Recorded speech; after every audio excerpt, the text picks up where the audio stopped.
In this chapter, we will talk about exception. So, exception indicate that something unexpected has occurred or been detected. So, you are running the program and something unexpected happened. So, this is the exception. So, exception handling allow the program to deal with a problem in controlled manner.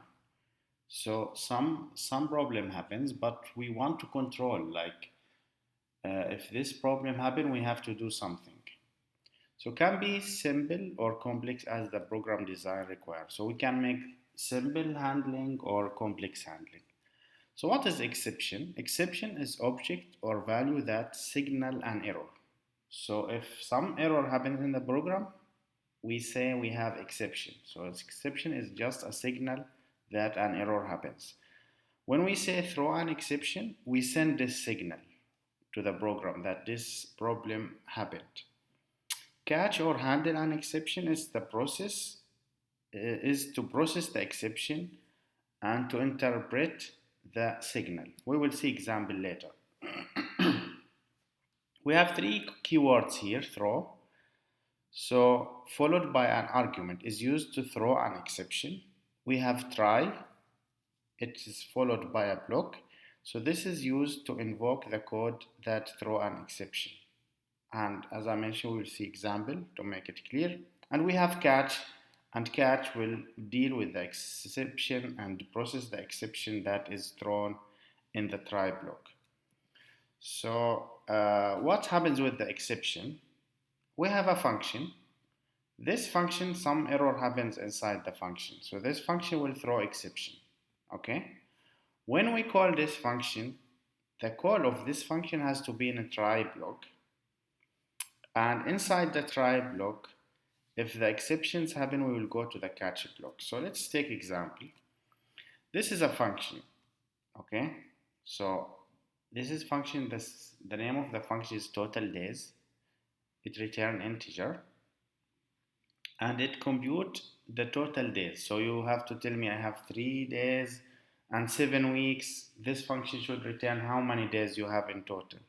So 7 weeks is 49 days plus 3 days, this is 52.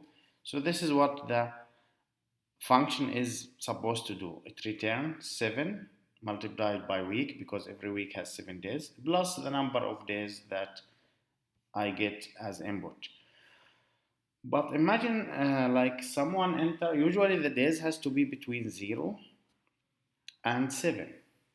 Because if I have like 9 days, I should not write 9 days. I should write 1 week and 2 days, right? So the days should not be more than 7. And also they should not be less than 0, right? So that's why here I make if statement. If the days is less than 0 or the days are more than 7, I will throw exception. So I will throw and I write a message, invalid number of days. So this function generate exception. If the input was not correct to this function, it will generate exception. So what happens if the number of days is correct? This will be false and it will just return the normal output of the function. But if the number of days was not correct, then this condition is true and it will throw exception. When it throw exception, it will not continue here. So it will just go out of the function. So let's see what happens when you call this function. If you want to call this function, because this function throw exception, you have to make it in a try block. You write a try and you write some block. Inside this block, you write the function call. So here total days and you give it some numbers and the return value should be total days. If this function was correct, the input was correct, no exception will happen and it will make see out the total days and nothing, and it will ignore this catch part. Okay, so this is the first possibility, that no exception happened. It will work normally and this will be ignored, this catch. If exception happens, if I make here 9 in days or -5, this will throw exception. Once exception is generated here, it will jump to the catch.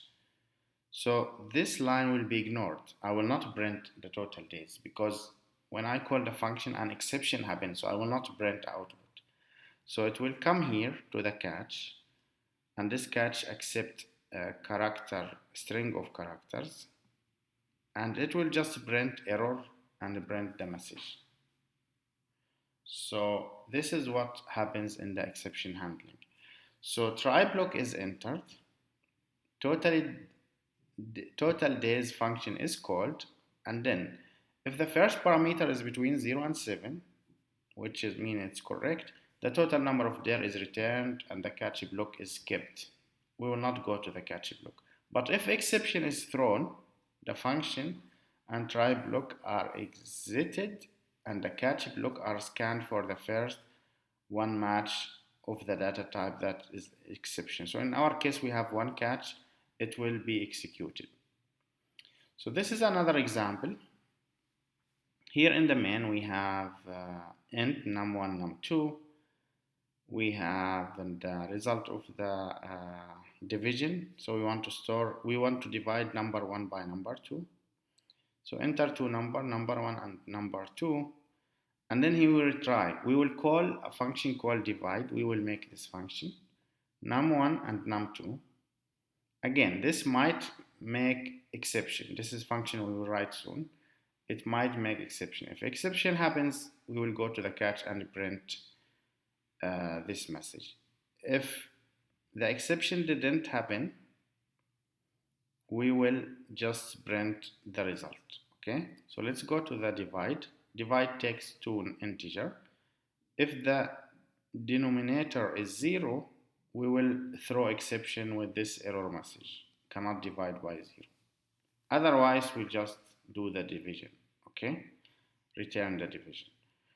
So here is, if we ask him to enter two numbers, 12 and 2, we make the result 6, end of the program. But if exception happen, we entered 12 and 0, we will get exception, and the exception will not print the result, it will just print error message, cannot divide by 0, and end the program. So this is how it's working. So this is the function call. If this statement throw an exception, it will go to the catch and then go to end of the program. If there was no exception, it will just come here and ignore the catch and come to the end of the program. So this is like a brief interview for this concept cache exception handling, and see you in the next chapter.